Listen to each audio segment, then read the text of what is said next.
Here is an American Fender Telecaster, and I will show you how I string it. I have all the strings. I'm going to try and separate them a little bit so I can insert them all.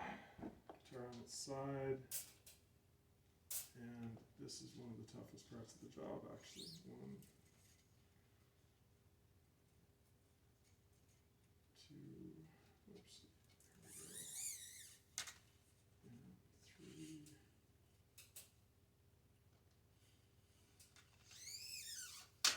And these are 9s. God supplied me with 946 strings. And 1, 2,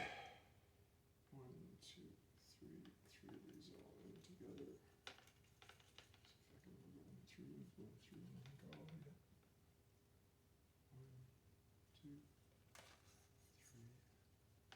And I just got to make sure that, yeah, that's good. There's the other one. So, like I say, that was one of the longer parts of the job, just getting the strings all sorted. And of course, one of them decided to fall out.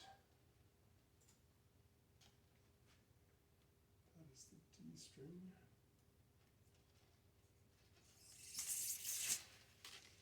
Okay, there we go.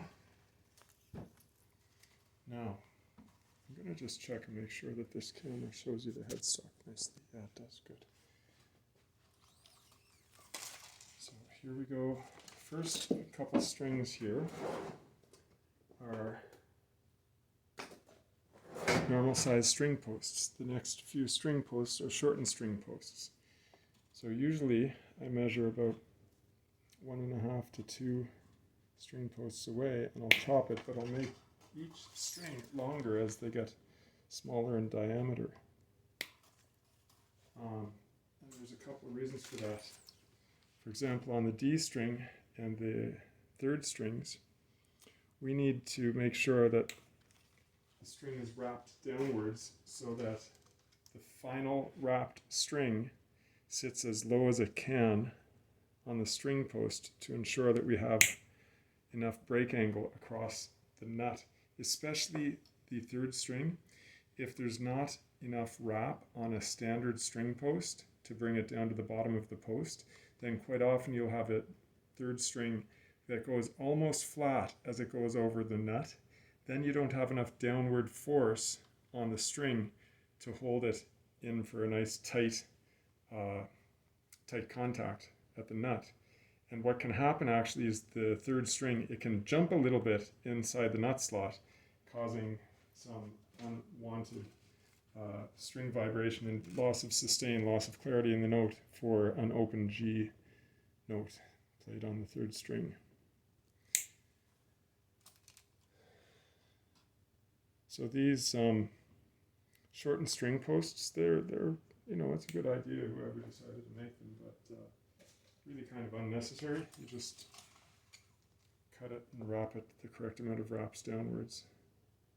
And I actually find it's easier to do that way because with these shortened string posts, sometimes you don't get quite enough opportunity for the third string. If you're going with the thicker third string, you can't get a full wrap around very easily sometimes. Okay, there's one.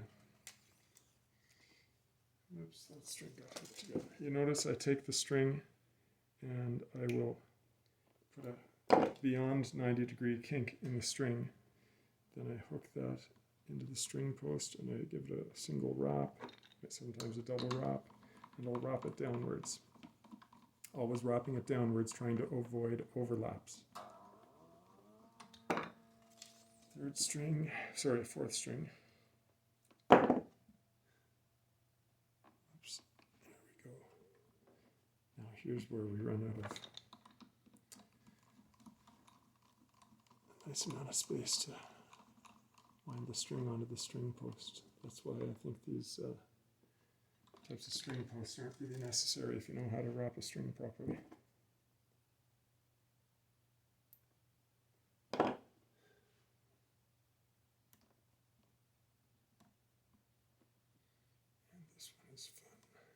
we go. I will wrap that once.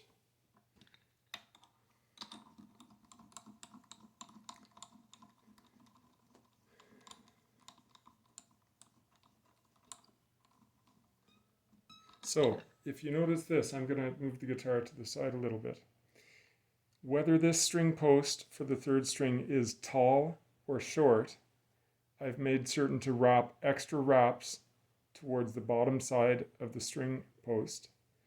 And that way it maintains enough of a break angle so that when we cross the nut, it has enough downward force to keep that string from jumping in the nut slot.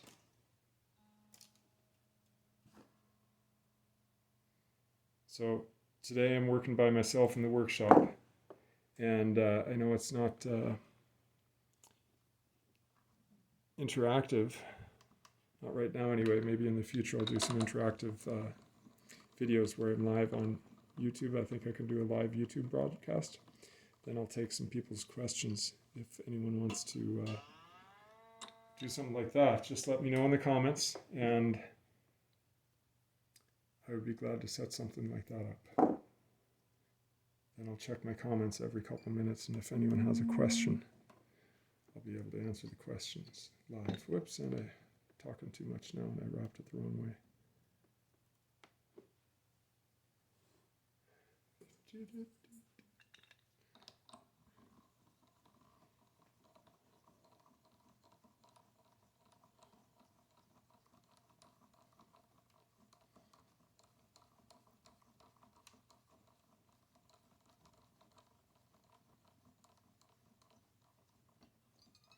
And this has a string tree, so it's not as important to get the wraps super close to the bottom of the string post when there are string trees, because that ensures that there will be enough break angle as the strings go across the nut there. But that's how we string up Fender style guitar. Okay, comment below, follow me for more.